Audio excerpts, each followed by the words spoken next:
you often find yourself asking, why can't I sleep well? Or why am I always more tired when I wake up than I went to bed? Well, poor sleep is a common problem that many people face, and researchers suggested that an estimated of 30% of adults struggle to fall asleep. Unfortunately, troubles with sleep can lead to both mild and much more serious consequences. If you're struggling to get enough sleep each night, there might be a number of different factors that are contributing to your difficult sleep. Hey guys, it's us again, Malak And Tiba from the MTZ Weekly Podcast, the show where you learn something new every time you join us. Don't forget to follow us on Instagram and Facebook by typing MTZ Weekly Podcast. And if you'd love to stay updated, follow us on Twitter and TikTok. You can find us on Twitter by typing MTZ Podcast and on TikTok by typing MTZ Weekly Podcast. Oh yes, we'd love to have you there. Let's dive in.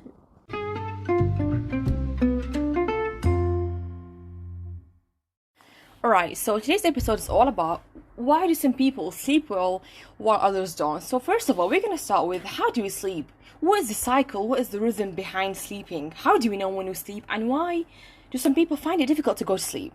Well, as we all know that our body works with this circadian rhythm, okay? So it's basically when our body knows when to sleep and when to actually wake up. And the natural cycle of sleep and night reinforces maximum energy during the day, and it gets tired after some amount of sleep that we sleep. And as we all know that we need maximum of 8 hours, or like maybe 5 to 8 hours maximum hours of sleep. Let me just correct you. I think it depends on the person, on your age as well, because as you can see, like babies, infants, they sleep like 14 hours or something like that. I'm not quite sure. But when it comes to teenagers, they need about 9 hours, 7 to 9. And then adults, I'm guessing they need 7 to 6 hours of sleep. So it all depends on your age and your lifestyle. But as you've said, like the average amount of sleep a person needs to sleep is obviously 8 hours. It's all known. Now, it all depends on this circadian rhythm. We were born like this. Our bodies know when to sleep and when not to sleep. The body knows that it's nighttime, that it's time to relax.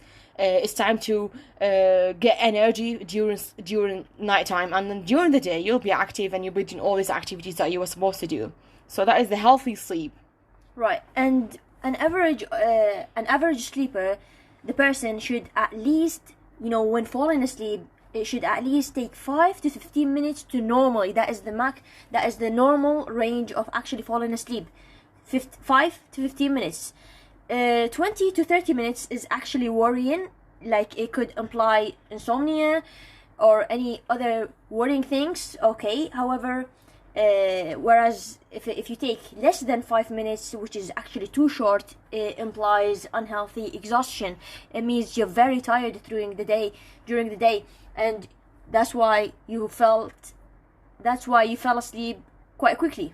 That's correct. So here you're saying the guidelines for a perfect amount of sleep. As we've said, sleeping in less than 5 minutes, it means you've been exhausted all day long, that your body can't resist anymore, just falls asleep. And obviously, if you're taking 30 minutes to fall asleep, you've got some things to worry about them. That is definitely correct. Now, we need to realize the importance of sufficient sleep. It is the most crucial factor to a productive, rewarding day. And obviously, without sleeping, we humans, we can't function. We can't do anything. We need sleep to get going. We need sleep to do everything. And especially in today's society, it's high stress work environment, all these social media applications we have, all this ultraviolet, I'm not sure it's ultraviolet, it's a blue light thing, radiation. It all tends to neglect the importance of sleep. And the importance is, it's very, very necessary to realize that without a sleep, we can't function. Things like stress, anxiety, over usage of social media, staying up all night it all ruins our sleep cycle, the way our body is supposed to be. And experts say the difference often comes down to helpful bedtime habits and proper conditioning. Okay, so you need a proper, nice, good condition for you, restful for you to actually sleep peacefully and get the right amount of time.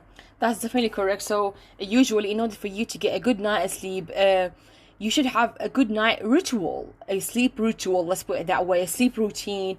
Like, you turn off the lights of your bedroom so the bedroom is dark enough for you, in order for your body to realize that it's actually nighttime and we need to get some sleep right now. You need to avoid any activities, any brain active activities like Exercising. Yes, it gets your blood pressure high, it gets your blood moving through your body, so it's more difficult for you to go to sleep. Even it gives you more energy. It gives you more energy, definitely. That's why you should really avoid exercising 2 hours before, prior to, or before, let's put it that way, before sleep time. And as an important thing, and it's actually an easy thing that you can do, is you can read. Reading is okay. I mean, all right, it's a cliche. Everyone knows that. They say, if you want to go to sleep, you just read some book and you fall asleep really quickly. That's correct, but it actually is the most good thing for your brain to do before sleeping. It doesn't require you active things. You just need to read, and then you fall asleep really quickly. I find that true. Yeah, I agree too. Another thing is to avoid eating junk food at night, especially if you're very hungry. Put the right amount of food for you not before bedtime, but before hours from bedtime, so you wouldn't be too hungry, you wouldn't be starving, and you wouldn't be too full, too stuffed. That's definitely correct. I do agree, and especially like with teenagers nowadays, they actually stay up so late, and then they're having all this fast foods like McDonald's and I don't know, burgers and all the pizzas thing, and it does really affect your sleep cycle and sleep routines. Now, one of the important things to not do in your bedroom, because your bedroom is for sleeping, and it's you want to have a good quality sleep, is not to work in your bedroom. You're not supposed to work in your bedroom. You might be tempted to work on your laptop in your bedroom, or like whatever you want to do. Listen to using your electronics devices, your phone, your tablet, your laptop, whatever it might be. I really recommend you just keep them away. Like, when you come to your bedroom, have this routine, have this ritual that you do that will get your body relaxed down. It'll get you in this state of, it doesn't have necessarily to be meditation, but a state of relaxation, You can listen to quiet music, you can read a book, you can have your a cup of green tea, I don't know, whatever tea you drink. There's actually some types of tea that are good for you to fall asleep. They help you fall asleep faster, and it gets your body into this deep relaxation mode. So definitely don't work in your bedroom. It is for sleep. It's for you to get the correct, enough quality amount of sleep. Right, and another thing is that to actually keep your eyes off the clock, because I personally feel like if my phone is right next to my head and I keep watching the clock, oh man, it's 3 o'clock, it's 3 a.m. Oh, it's 3:05. Oh, 3:10. I'd be thinking, oh my god, when am I actually gonna fall asleep? And it keeps me worrying, when am I sleeping? When am I gonna sleep? It's gonna get your brain in an active state. Active, right, and I won't even get enough sleep during that day. That's correct. Now, we have a recent study or a recent survey of over 5,000 adults by the UK Sleep Council. What they found that 70% of respondents reported they slept for less than 7 hours a night. Wow! Less than 7 hours a night, and the average is 7 to 8 hours for an adult. Now, which is actually a third for only 5 or 6 hours. So we have 70% of these 5,000 adults, they slept less than 7 hours a night, and we have a third of them, they actually only got 5 to 6 hours. Do you think you'll be able to function with only 5 hours, Tiba? I wouldn't think so now. Yeah. Plus, you need the right amount of sleep to actually focus on things, to memorize things, especially the things that you do during your day. You need the good amount of sleep to actually work hard, focus on things. You know what I mean? That is definitely correct, especially if you're a student. You sit in your exams. You won't be able to memorize your notes. You won't be able to properly concentrate on your subject. You need to get enough amount of sleep, definitely. And as we've said, 7 to 9 hours of sleep a night. As we've said, 7 to 9 hours a night of sleep is what we actually recommend for adults. Yeah. Right. And now we're just gonna have a last thing is, why can't you sleep? Some people find it really difficult to sleep, and there are some factors that affect you. And we're going to tell you these factors. What are they? Right. One of the factors is anxiety. Okay. You feel very worried about the things that are around you, that are happening to you. Another thing is poor sleep habits, poor sleep environment. You're not putting the right environment around you to actually sleep peacefully. Another one is caffeine. You're drinking too much coffee, drinking too much tea. That can actually affect your sleep cycle. We find it, especially in society, a lot of women and men, like typically teenagers and adults actually, they're addicted to coffee. Yeah. They're addicted to caffeine. They can't go without caffeine a day.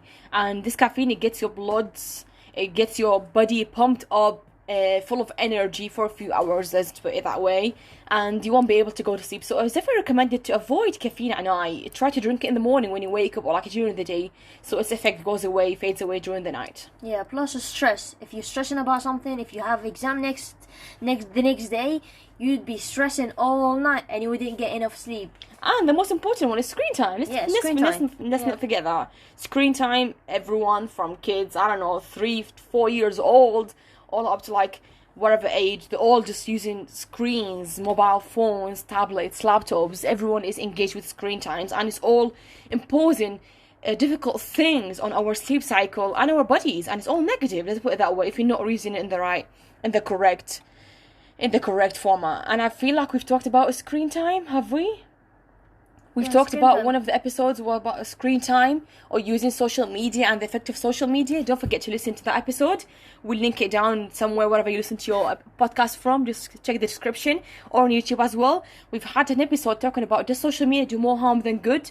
And we've talked a lot about screen time, how does it affect us. So don't forget to check that episode out. You'll love it. Alright, I think that's the end of the episode.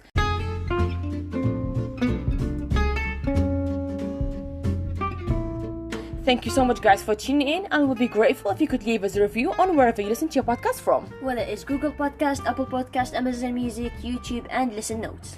Don't forget to show us your love and support by following us on Facebook, Instagram, and TikTok by typing MTZ Weekly Podcast, and on Twitter by typing MTZ Podcast. In the next episode, we'll be discussing whether bottled water should be banned or not. So stay tuned. Bye-bye.